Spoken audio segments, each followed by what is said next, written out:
وہ جنت ہمیں نصیب فرمائے۔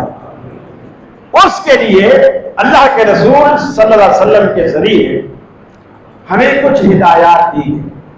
یہ کام ہے جو تمہیں جنتوں میں لے جا سکتے ہیں، یہ کام ہے جو تمہیں جنتوں سے محروم کر سکتے ہیں۔ کچھ لوگ ایسے ہوتے ہیں، قرآن کہتا ہے کہ کسی کو زکوٰۃ دیتے ہیں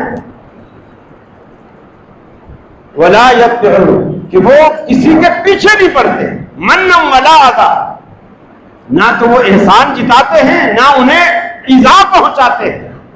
جیسے مثال کے طور پر آپ نے پچھلے سال کسی کو زکوٰۃ میں ایک جوڑا آپ نے کپڑے کا اسے پہنا دیا، اب آج سال بعد وہ کسی مجلس میں بیٹھا ہے، اس کے 4-5 یار دوست بیٹھے ہیں، تو اب آپ اس بھری محفل میں اسے کہہ رہے ہیں کہ یار وہ جو میں نے پچھلے سال تمہیں سوٹ دیا تھا تو وہ کیا ختم ہو گیا، پرانا ہو گیا، پھینک دیا؟ کبھی وہ تو 6 مہینے چلا، اس کے بعد ختم ہو۔ یہ جو غریب لوگ ہوتے ہیں نا، بڑے فضول خرچ ہوتے ہیں، مفت میں ان کو مل جائے تو قدر ہی نہیں کرتے۔ قدر اگر اپنا پیسہ لگا ہوتا تو 3 سال چلاتے ہیں۔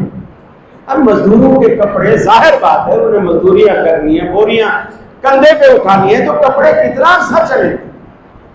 اب وہ بھری محفل میں اس کی عزت نفس کو مجروح کر اسے ذلیل کر رہا ہے۔ قیامت والے دن اللہ رب العالمین کے پاس جب یہ جائیں گے، اللہ کہے گا کیا لینے آیا، کیا لینے آیا؟ تو نے احسان جتا جتا کر اپنا عمل تو تو نے دنیا میں ختم کر دیا۔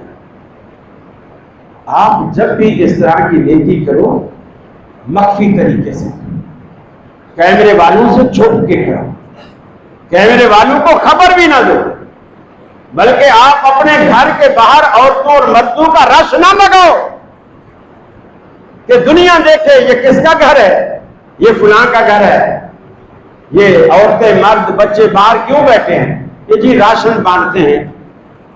اللہ کے ولی، جب اللہ نے آپ کو اتنا پیسہ دیا ہے، آپ 2 مزدور گاڑی والا ہائر کرو، ان کو ایڈریس لکھ کے دو، یہ ایڈریس ہے، ایک گوری فلاں فلاں فلاں فلاں دروازے پر آپ چھوڑ کے، کسی کو پتہ ہی نہ۔ یہ ہے اصل مدد، تاکہ قیامت والے دن اللہ بھی کہے فرشتوں، یہ جو میدان معاشر میں فلاں فلاں فلاں فلاں فلاں بندے کھڑے ہوئے نا، ان کو بلا کے لاؤ، آؤ میرے عرش کے سائے تلے کھڑے، آؤ میرے عرش کے سائے تلے۔